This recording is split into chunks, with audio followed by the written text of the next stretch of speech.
I think we're good to go. So it is time. I don't have 45 minutes full of presentation, but if there's some questions and stuff like that afterwards, we can. Or if you want to get to the next session, that'll work as well. Hope you guys are all super excited for today. I know there's a lot of awesome sessions that are on the agenda. Very, very thrilled to attend those, and also very thrilled to present one as well. So I'm excited to be here. I'm excited to talk about this stuff. This is super engaging for me, and I'm just kind of honored to be able to share it a little bit. So before we start, I'm a dad now. I have a 6-month-old, and what I'm learning is that I can't accomplish quite as much as I want to on a day-to-day basis. It's like there's daycare, and then as soon as daycare gets done, your work's done, and then you think you're going to do these 3 things, but you only have like 15 minutes between everything to actually get stuff accomplished. And we're working through it. But what I've also found too is that even though it feels like each day we don't get anything done, if I look back over 2, 3, 4 weeks, a month or two, we've actually been able to accomplish a lot. Just it's in very little stages and piece by piece. So it's a process. It takes time. It can be daunting, but little by little, you can kind of get towards an end goal. And not to be too cliche, I feel like the journey sometimes is like that too. It is a little by little. It's a drag, but you need to kind of continue to move and focus on the important pieces, and then gradually you get some momentum, a little bit more and more, and then before you know it, you're to a larger solution that can move mountains that you thought wasn't possible previously. So my name's Pete Kataris. I'm the Director of Analytics at GED Testing Service. You see Pearson in the bottom left because Pearson is the corporate global company, and GED is just a business unit within them. So some of you guys may be familiar with the GED test. We have 6,000 candidates that sign up each year. We credential 150,000 people to get their high school equivalency, kind of make a better life for themselves and for their family members. I've worked in kind of finance and consulting, and this is one that kind of gives me chills every time I think about the impact that we're creating on a daily basis. So what we're going to talk about today is kind of the journey that we've been on. I've been at the company for about 4 years, and when I first joined the company, there wasn't a lot of analytics. We had a great database, we had some great information, but it wasn't really being leveraged to kind of its full potential. We started with some basic steps and have moved to more and more things where we're kind of getting to the stage of where we can introduce models into our application. So I'm going to kind of walk through that journey that we've been on over the last 3 or 4 years. Real quick, what this is going to be about is, like I said, kind of how can you increase the analytics capabilities in your group? Kind of what are some things that worked for us? How did we get the buy-in? Kind of how do we frame it? That sort of thing.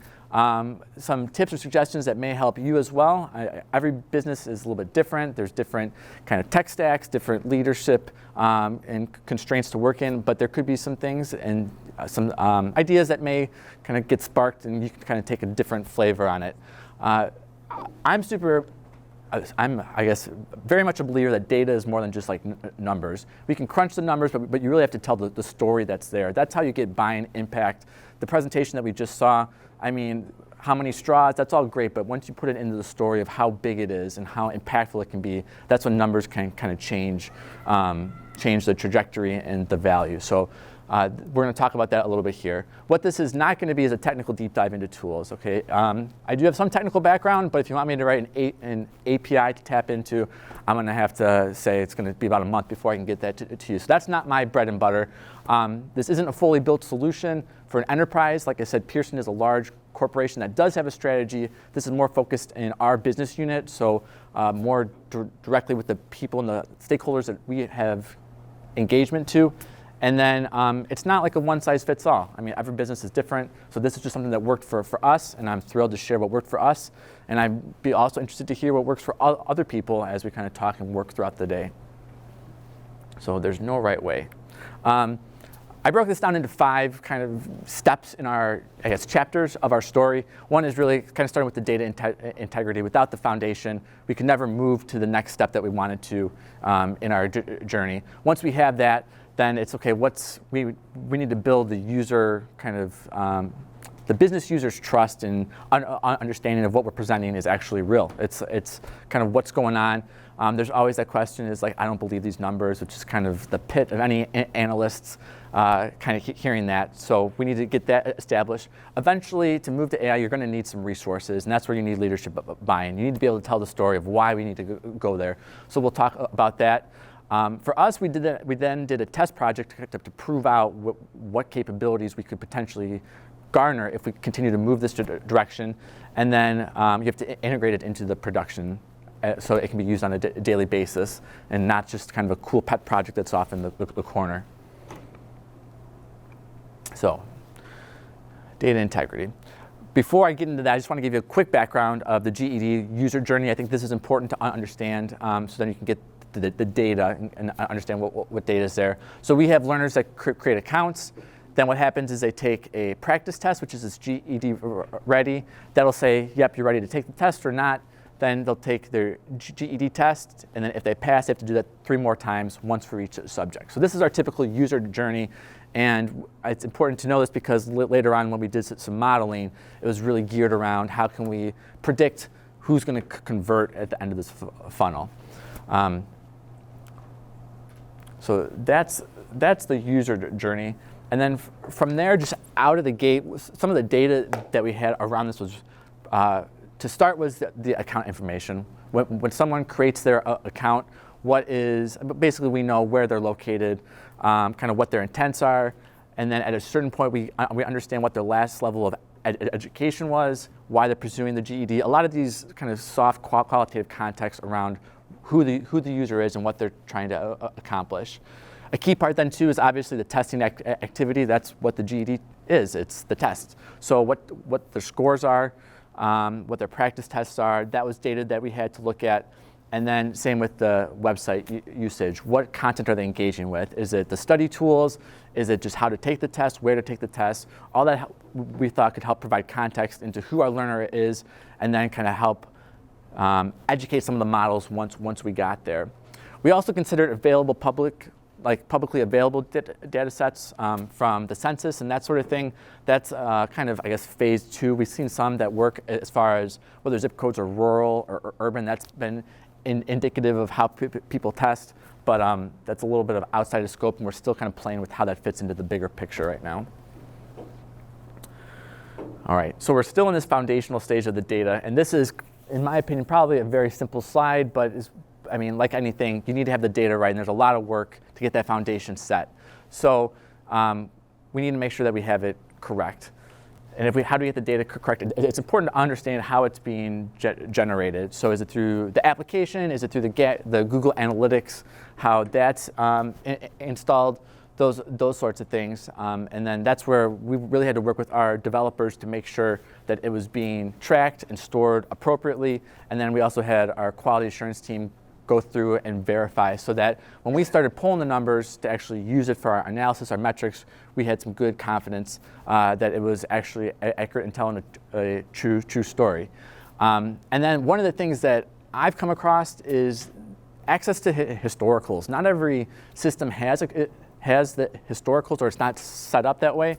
And it's important, especially when you get into the training and you want to see year over year, month over month, those sorts of things. I know Salesforce has a capability, but we're running into it right now where we haven't archived all of the data and all the data changes. So we need to pull some snapshots at a certain, like the first of every month, otherwise the data becomes old and those sorts of things. So there's ways around it. It's just when people ask, well, do you have historical so that we can train models? And you say, no, that it takes some time to build that up again. So that's something that is important to consider when you're establishing the foundation for your data integrity. All right, so we've accomplished one of the heavy lifts. Now we're moving on to chapter 2. Okay, so we have the data. Now what do we do with it? And it's really about then building kind of the trust and intrigue with the business users. So it's people can, you can tell people this data is right over and over and over again, but sometimes they'll just say it takes more than that. They need to actually believe it's right, not just be told that it's right. And at GED, what we found was a good way to accomplish this is really we started at the basic level of kind of what are our top level metrics. How can we get buy-in so that we're always talking about the same thing, and then people start to just naturally ingrain and feel like, okay, this is the accurate, and I can trust this going forward. So we had a couple of key metrics that were important to the business, kind of how many tests were being delivered, how many tests per student, and then kind of what the timeline for the journey was. These are things that we talk about in our weekly meetings now, and it's just kind of ingrained in the culture a little bit more. So we did this. It's important that it's done consistently, so we're always talking about it, that sort of thing. It's clearly defined. It's what I found is people start to kind of, they can dice things up 100 different ways, and before you know it, you aren't even talking apples to oranges. So it's making sure that we're always talking kind of the same language there. And then we want it to be repeatable. If we can do this on and on easily and quickly, then it just kind of, again, builds the whole support of what's going on there. And there's always those anecdotes, like, well, this one learner, I mean, they had this experience, or they took 15 tests, and you're always going to have those outliers, but it's important to kind of acknowledge those, maybe put it on the list, yep, we can dig into it, but not get distracted from this long journey that we're on. There's a lot of rabbit holes, and I guess this is one way to kind of stay above those rabbit holes. So once there starts to gain a little bit of kind of accountability and understanding, and people believe that the data and that the numbers are correct, then they start to think, okay, well, we can ask for anything really, like how many people took a test on this day at this time in the morning and were wearing green shoelaces is one of the ones that somebody asked once, just kind of being facetious.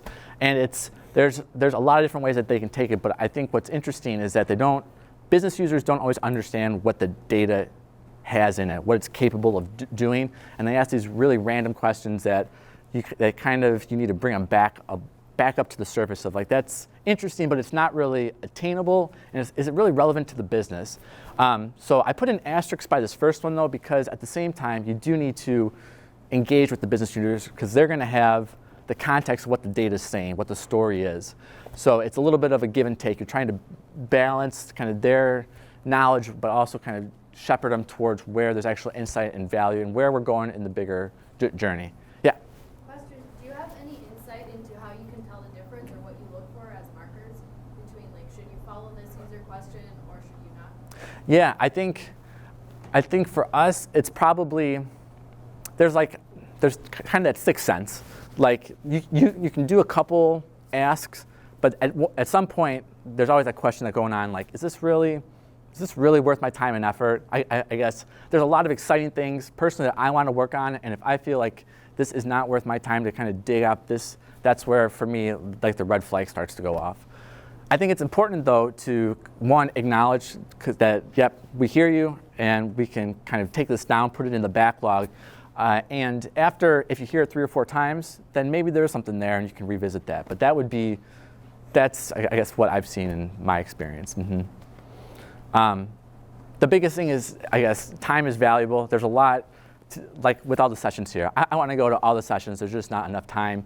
And kind of same with work. There's a lot of analysis and reports and kind of models that I want myself and our team to build, and I don't want to get stuck in this time suck. So it's always that balance of trying to figure it out. One way to kind of help with this then too, is kind of moving from the reporting to the analyzing the data. So it's one thing just to say, hey, here's the numbers, here's what's going on. But if you can bring that next level of insight of, okay, here's the numbers, here's what we're seeing, where there may be opportunity, then drive the action. I think that's a big way to get kind of the momentum back in your side, so you don't go down all these crazy rabbit holes. So it's one thing to share the facts. I think the way that we did this is we segmented out our broader data. So we talked about tests. We started to look at, okay, which pockets are more tests happening or less tests happening? What's the trend? What are the outliers, the correlations, all those sorts of things. Things that a typical business user just looking at a dashboard may not see if it's just, hey, here's what the numbers are this month, this year, that sort of thing. This is an example that I like because we started on these 2 screenshots. The one on the left was just volume. Here's how many of our products are being delivered on a monthly basis.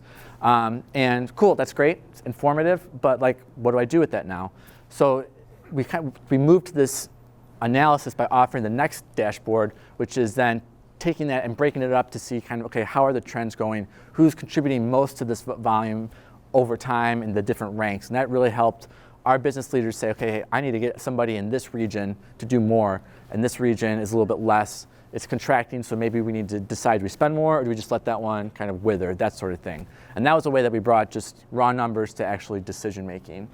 And it's been a challenge. I guess my team has been like, well, aren't we just doing the same thing? But there's actually it's subtle difference in my opinion, but there's a huge impact to the business overall when you kind of change that angle.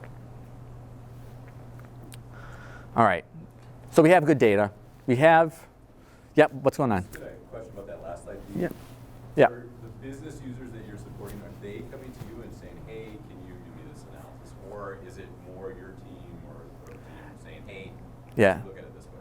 Yeah, so for this one, it's more, they had an Excel sheet that was, I mean, got like long and percentages and this and that. So I knew that they were looking at some of that stuff, but I don't know that they had ever seen it this way. And I would say it was more of us presenting, hey, here's an interesting finding, and what should we do with this sort of thing?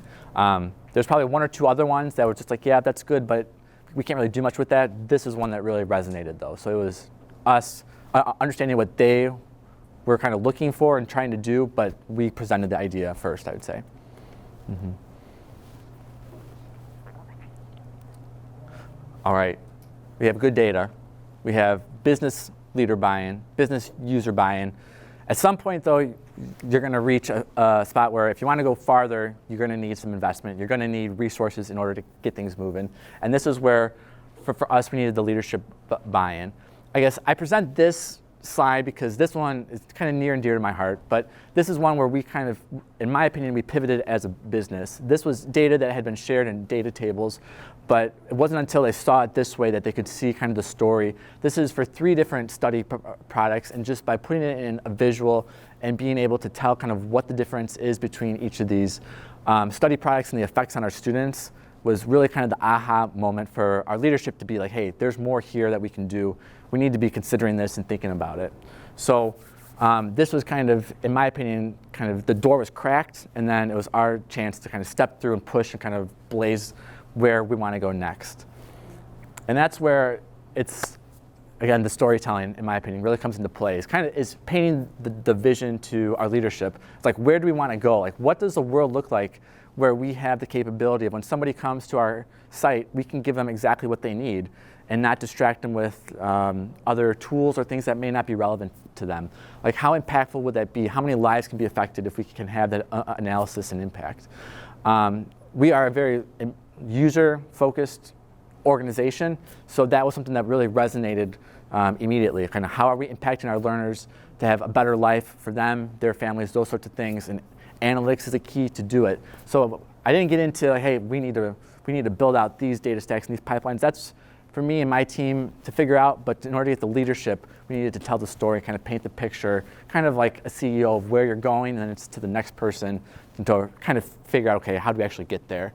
And why should we go there? I guess probably a better way to ask that is, what happens if we don't go there? I mean, all the smartest technology companies are really, they're laser focused on the learner, the experience, customization.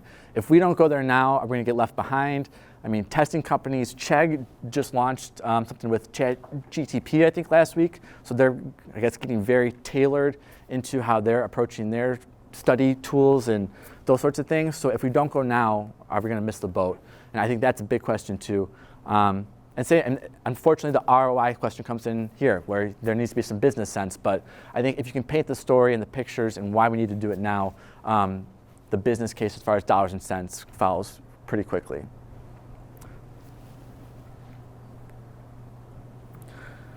All right.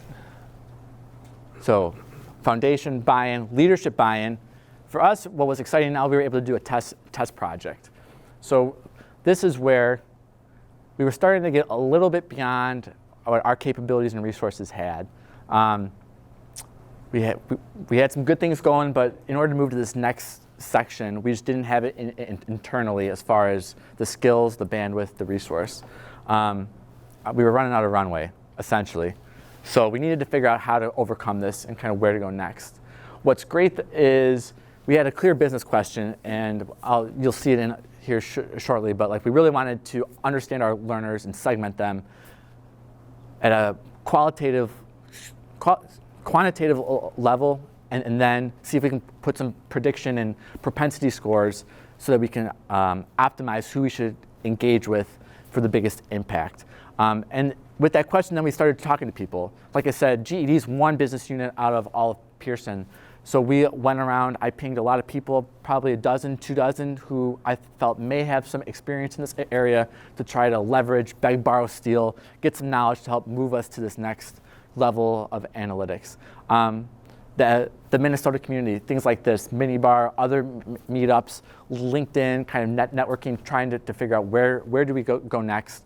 And then academic institutions. So that's where we ended up actually working with is the University of Minnesota. Their Carlson Analytics Lab has a master's course where they look for projects to do with real businesses and real data. So we worked with them and were able to get into it was a 15-week course where we provided them the data set, and then we had weekly meetings, and basically they did it for us and the analysis and kind of set it up. How do we get this and how can we train some models? And it was, I think Pat Smith is the gentleman. I'd be happy to connect you. They're always looking for people, and we've had a great experience. Can't say enough about what they've been able to do for us, and we're excited to do another project with them in the near future here. So we were able to get some more runway and go. So this project then that we did with them was really around the descriptive side of things. So we had the fundamental data, but now we were going to do some segmentation and predictive analysis. So here you can kind of see what the key objective was. How can we segment our students based on their data?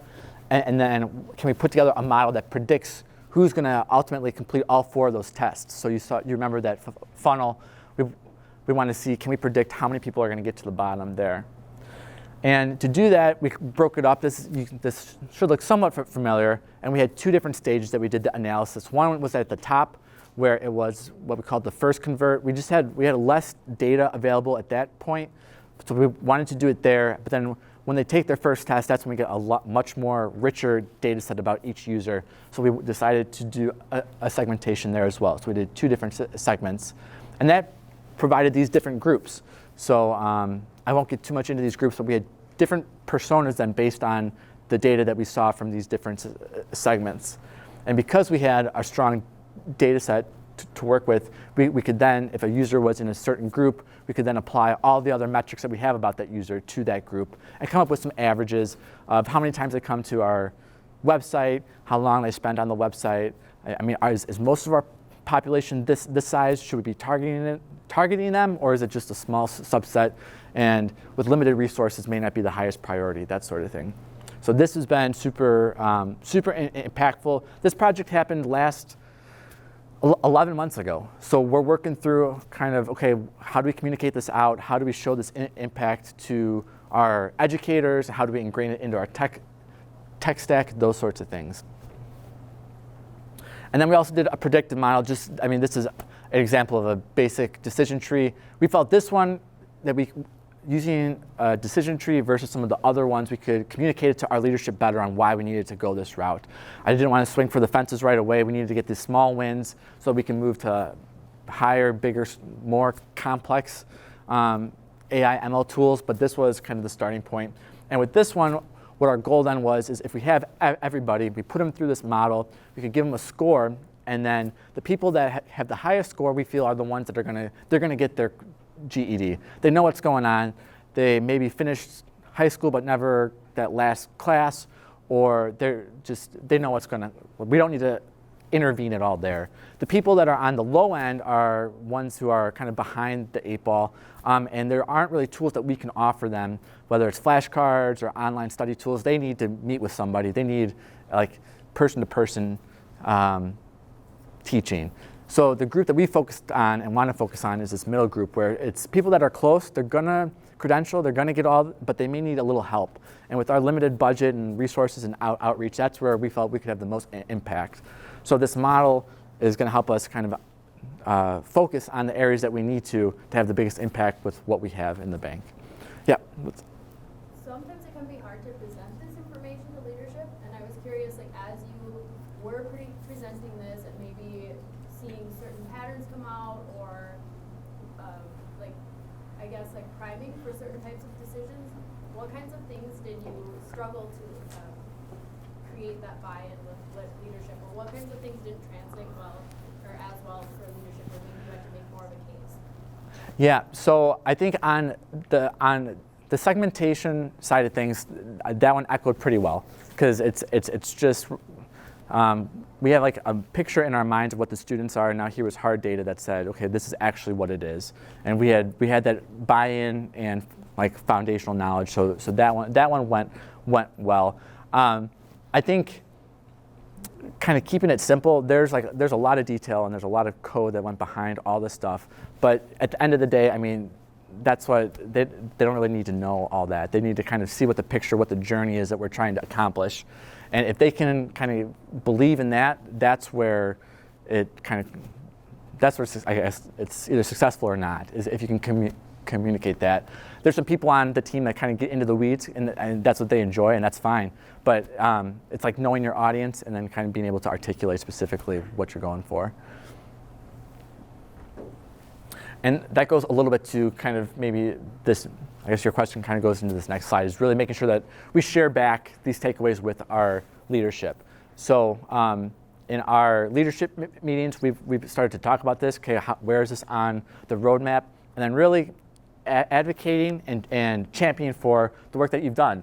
So people have been asking for, in the business, like, what was the outcome? How did that go? So we've been doing lunch and learns, which really kind of gets it in the front of people's minds more often, so that they're thinking about it and kind of questioning it. It's never that far off. Additionally, asking to present in front of people or groups. That's kind of how this came to be. It's like, I am super excited about all the work that's been going on, and I wanted to present and share this. So this is a great way to kind of get it out there.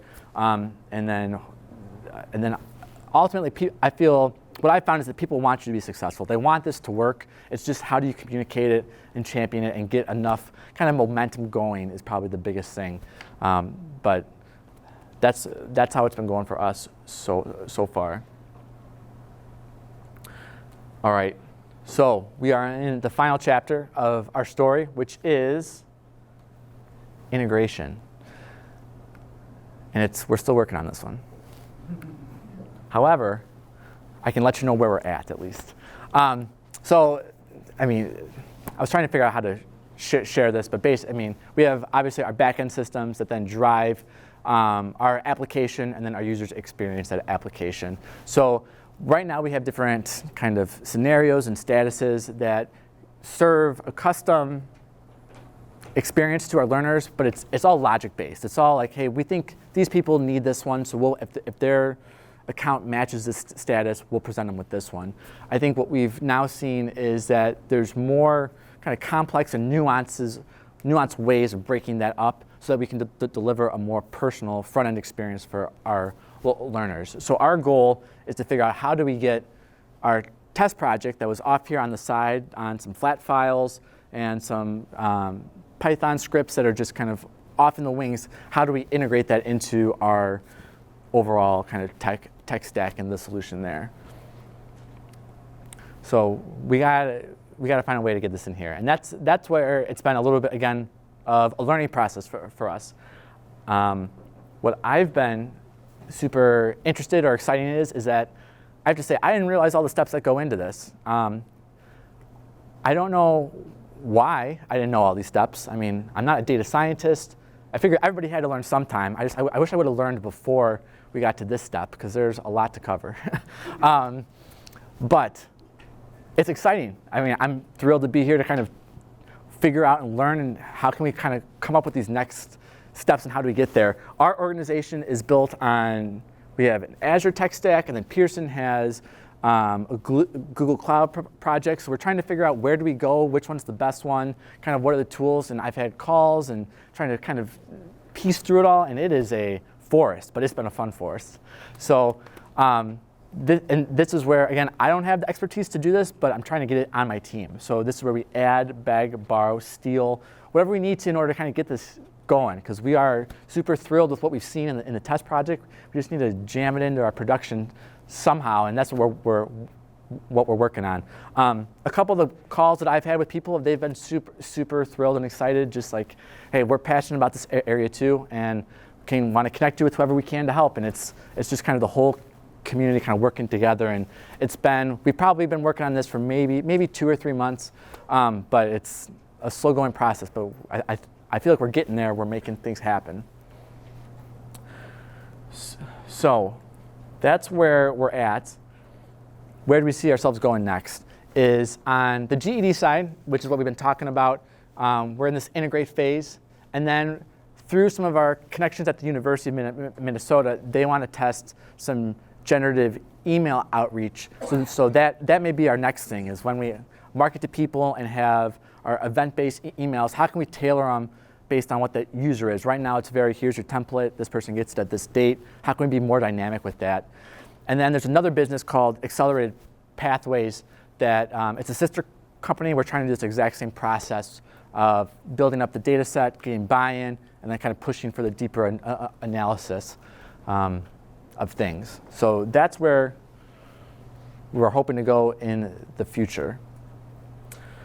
All right, so I'm kind of in the home stretch, but just to recap, we talked about the data integrity. You guys, we can't have these future conversations if the data is all over the place. So getting that lined up and straight is step one. Building trust with your business users, then the leadership buy-in to invest and continue to grow. For us, the test project was great because we were able to prove out, hey, there's something here. It's not just people kind of trying to spin an idea. It's like there's a lot of potential. And then integrate it into our business was, that's what we've been working on and what we're doing right now. So to kind of close this all out, I want to say too that there's no right way. This is what's worked for us, and I'm excited to share what's worked for us because maybe there's some things that you can take away. Maybe there's some things that don't quite fit, but I think it's important to communicate kind of what's working and what's not working. Also, I wanted to share like what roadblocks we're running into, which ones we've overcome, and be super happy and interested to hear from other people in the community, like how did they accomplish this? Where are they going? What are they trying to do? So I think it's important that we continue to kind of communicate and share out what's going on. This was a little bit of a black box that I've been slowly kind of digging into more and more, and I know people have done this, and people are way smarter than I have done this too, so that's who I want to connect with and get things going. And then lastly, I just want to say that I'm super thrilled by all this stuff. I'm super thrilled by this community, what's going on, and I love talking about this, and if you guys want to talk about this more, any groups that would be interested in hearing more about this, I would love to share, because this is something that's really a passion. Besides my wife, my kids, my kid, this is close up there. So this is why I don't go to sleep at night, and this is why I get up at 8:30 in the morning to kind of tackle things again. And that's it for me. I appreciate everybody's time this morning. This has been a lot of fun. A little nerve-wracking, but we got through it together, so thank you.